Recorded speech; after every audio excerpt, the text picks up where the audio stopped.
The Perseverant IAS. Start करते हैं अपना डेली करंट अफेयर का सेशन जो परसेवरेंट आईएएस की तरफ से चला आ रहा है continue.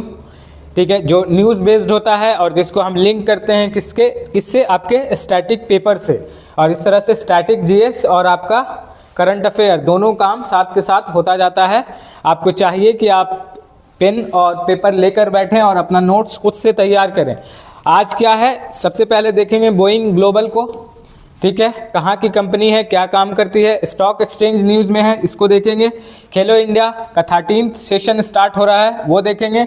Forest fire Himalayan range में जो है फॉरेस्ट फायर न्यूज़ में है, उसे देखेंगे। और एक मेंस का क्वेश्चन जो डेली कंटिन्यू चलता रहता है आपका, वो आपको करते रहना है, क्योंकि आपका पीटी के बाद फॉरेन मेंस के लिए बहुत कम समय मिलता है। जब तक आपकी राइटिंग प्रैक्टिस नहीं होगी आप अच्छा कर नहीं पाएंगे वहाँ पर। और पिछले दिन हमने क्या देखा था, G20, G7, G8 stamp act 1899 वाला रिप्लेस हो रहा है कब से, 2023 से।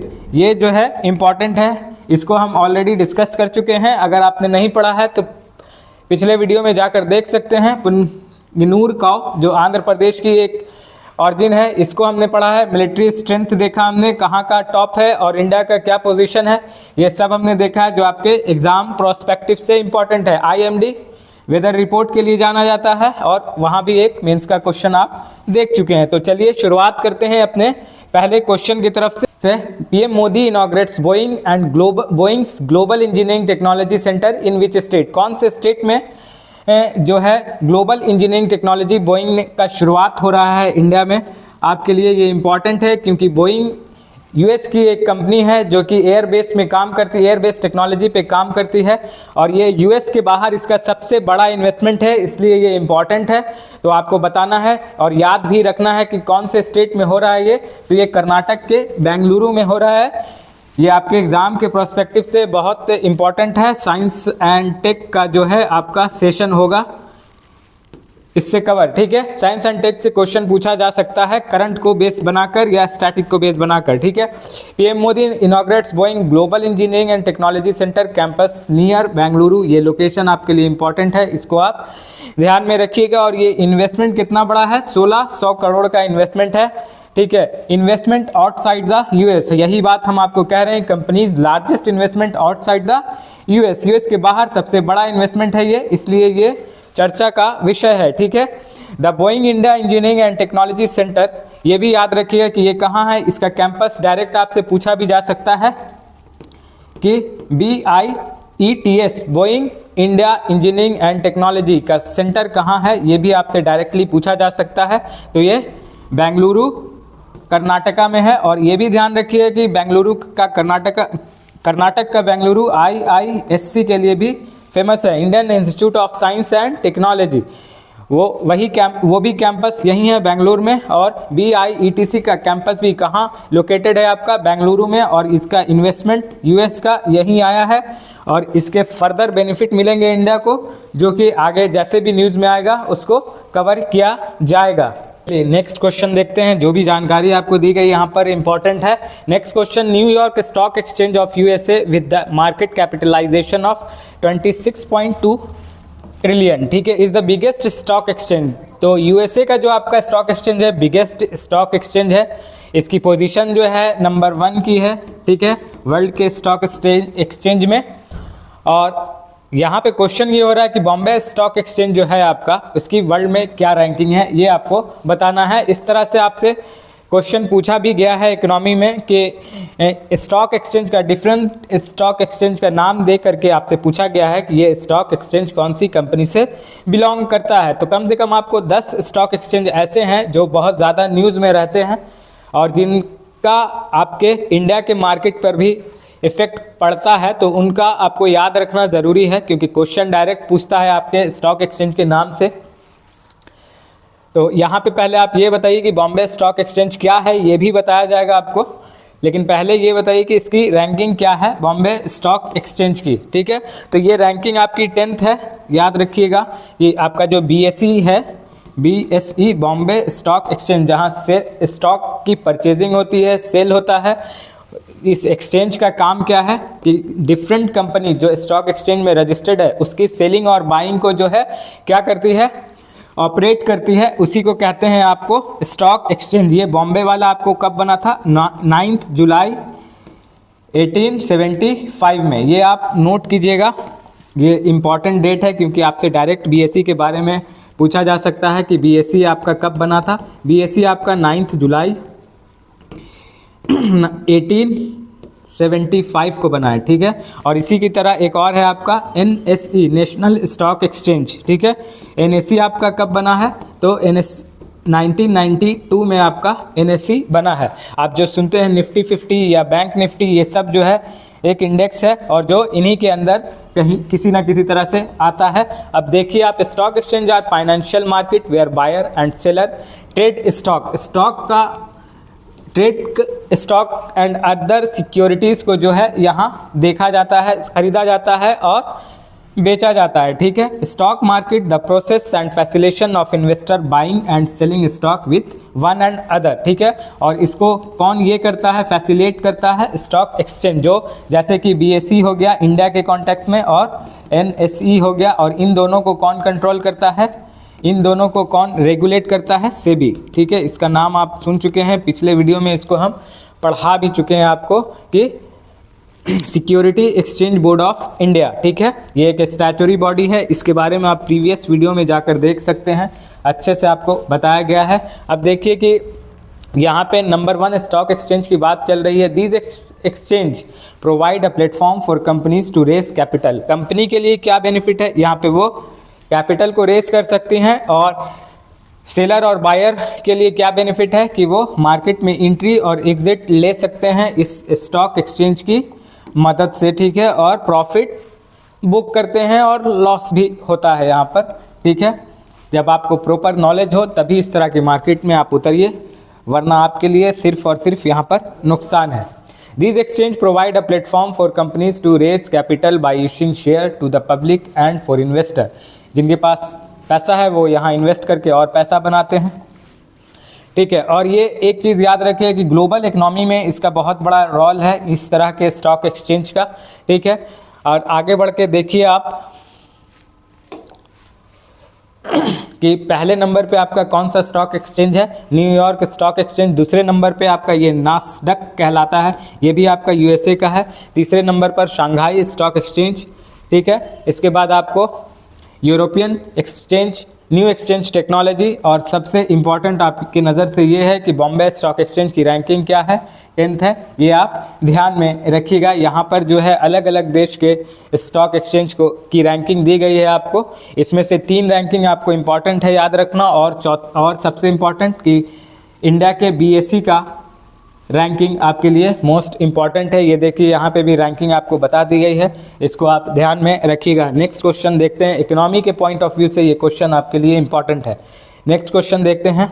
इससे पहले एक चीज़ इम्पॉर्टेंट याद रखिएगा कि शेयर को सेल और बाई करने के लिए आपके पास डीमैट अकाउंट होना चाहिए। और वो डीमैट अकाउंट आप किसी भी बैंक से के थ्रू खुलवा सकते हैं, या अभी वेरियस कंपनी है, फिनटेक कंपनी वेरियस ऐसी है जो आपको अकाउंट ओपन करवाती है डीमैट का, और शेयर को सेल और बाई करने के लिए के ऑपरेशन को परफॉर्म करने के लिए आपको इनरोल कर देती है। जैसे कि फिनटेक कंपनी जीरोधा हो गया, इसमें आप जो है अकाउंट खुलवा सकते हैं। अपस्टॉक हो गया, इसके बाद ग्रो एप्लीकेशन, ये सब आपको अलाउ करते हैं डीमैट अकाउंट के लिए, जहां आप शेयर को खरीद सकते हैं और बेच सकते हैं। अब नेक्स्ट क्वेश्चन देखते हैं। ये इंपॉर्टेंट है आपकी इकोनॉमी के पॉइंट ऑफ व्यू से, इसको आप ध्यान में रखिएगा, तो यहाँ से क्वेश्चन देखने को मिलेगा।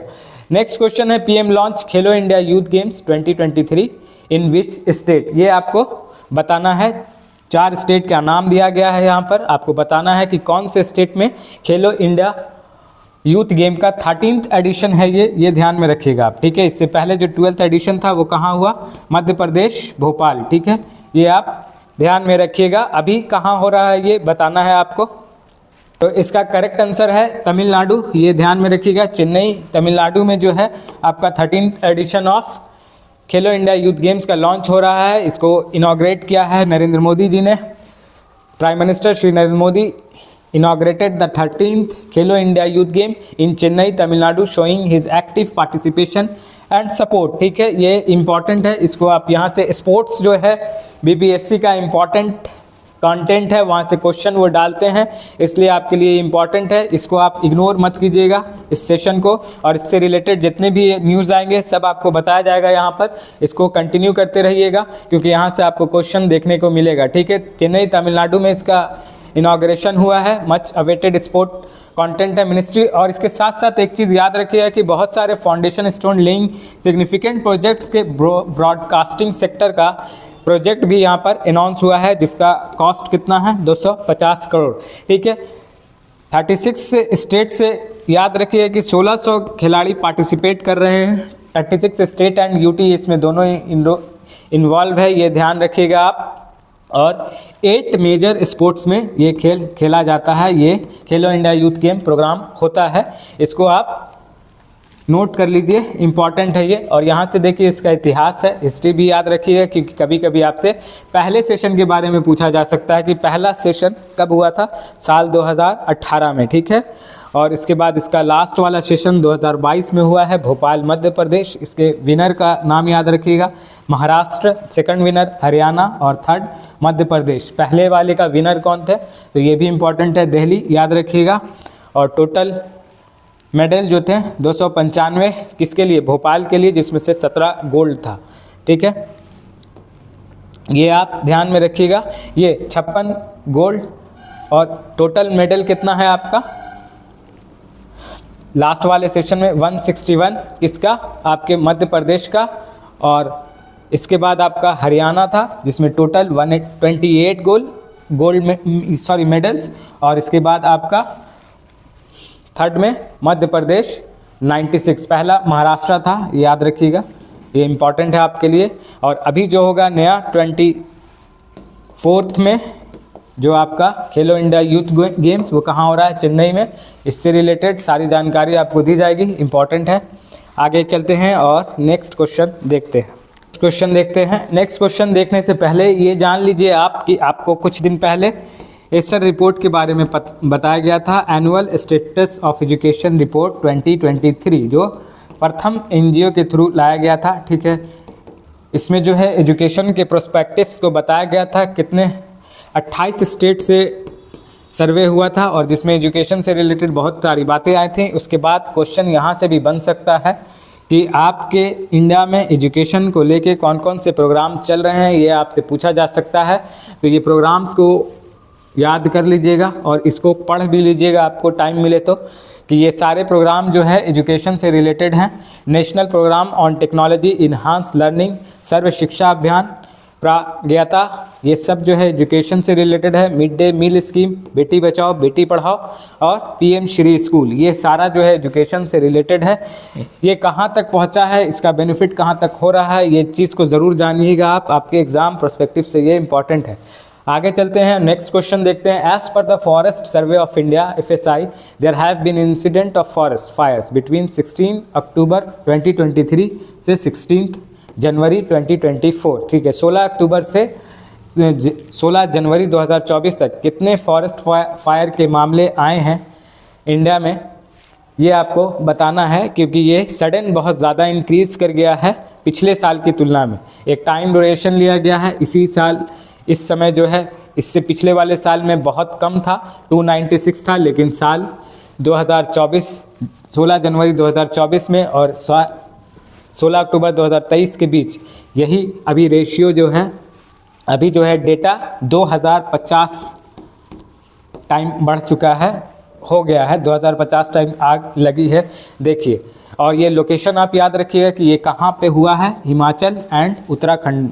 आपसे जो है फॉरेस्ट फायर से रिगार्डिंग क्वेश्चन पूछा जा सकता है कि कहाँ जो है सबसे ज़्यादा फॉरेस्ट फायर के मामले देखे जाते हैं। चूँकि जंगल सबसे ज़्यादा मध्य प्रदेश में है तो आपका आंसर वहीं चला जाएगा, जबकि ये गलत हो जाएगा। फॉरेस्ट फायर का मामला सबसे ज़्यादा इसी दो रीजन में होता है, उत्तराखंड और हिमाचल में। ठीक है, तो इसको आप नोट कर लीजिए, आपके लिए इंपॉर्टेंट है। और ये क्वेश्चन जो आपसे पूछा गया था, इसको देखिए, forest survey of India, there have been 250 incident of forest fire between 16 October 2023 and 16 January 2024 के बीच में इतने ज़्यादा मामले आए हैं, इसी वजह से ये चर्चा का विषय है और आपके एग्ज़ाम का मटेरियल बन सकता है। तो आपको नोट करना है, याद कर लेना है इस चीज़ को।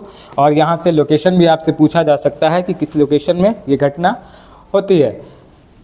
इसी टाइम ड्यूरेशन में इससे पहले वाले ईयर में 296 इंसिडेंट था, जबकि अभी बहुत ज़्यादा है। अब क्या है फॉरेस्ट फायर, ये भी आप जान लीजिए।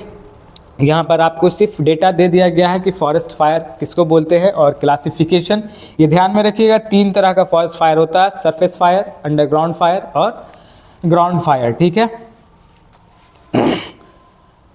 ठीक है, आगे बढ़ते हैं और अपना नेक्स्ट देखते हैं। ये फॉरेस्ट फायर से रिलेटेड जो इनिशिएटिव है, इसको कम करने के लिए जो प्रोग्राम इंडियन गवर्नमेंट का चल रहा है, वो भी आपके लिए इम्पॉर्टेंट हो जाता है। पूछा जाता है सवाल कि फॉरेस्ट फायर को रोकने के लिए इनमें से कौन सा प्लान चल रहा है। ये प्लान ही दे दिया जाएगा और इसका ईयर डेट पूछ लिया जाएगा, लॉन्चिंग डेट पूछ लिया जा सकता है आपसे। इस तरह के क्वेश्चन अब बन रहे हैं, तो आपको ध्यान रखना है। National action plan for forest fire ये 2018 से स्टार्ट है। ठीक है, और दूसरा प्लान क्या है आपका, the forest fire preventation and management scheme FPM is the only government sponsored programme dedicated to assisting state in dealing with forest fire. जहाँ जहाँ फॉरेस्ट फायर के मामले आते हैं, ये 2 प्रोग्राम चल रहा है उनके लिए। इसी पे काम करके इनसे जो है इस चीज़ को, इस घटना को कम करने की कोशिश की जाती है। अब आपके लिए आप final question, what are the genetically modified GM crops. ठीक है, ये न्यूज़ में है तो इसलिए आपका क्वेश्चन बना है। ट्रांस क्रॉप भी इसको बोलते हैं, ये आप ध्यान में रखिएगा। ट्रांसजेनिक क्रॉप भी इसको बोलते हैं, ये आप याद रखिएगा। इसको ट्रांसजेनिक क्रॉप्स भी बोलते हैं, किसको, GM क्रॉप को। जेनेटिकली मॉडिफाइड क्रॉप्स, इसको आप ट्रांसजेनिक क्रॉप भी बोलते हैं। यहाँ से आप थोड़ा रेफरेंस ले सकते हैं अपने आंसर के लिए।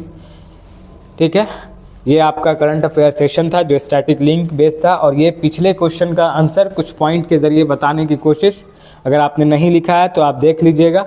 GFCS के बारे में आपसे पूछा गया था कि ये है क्या और किसके अंडर काम करता है। ठीक है, चलिए पढ़ते रहिए और कंटिन्यू रहिए, और आपका यहाँ से करंट अफेयर का क्वेश्चन ज़रूर आपके एग्ज़ाम में देखने को मिलेगा।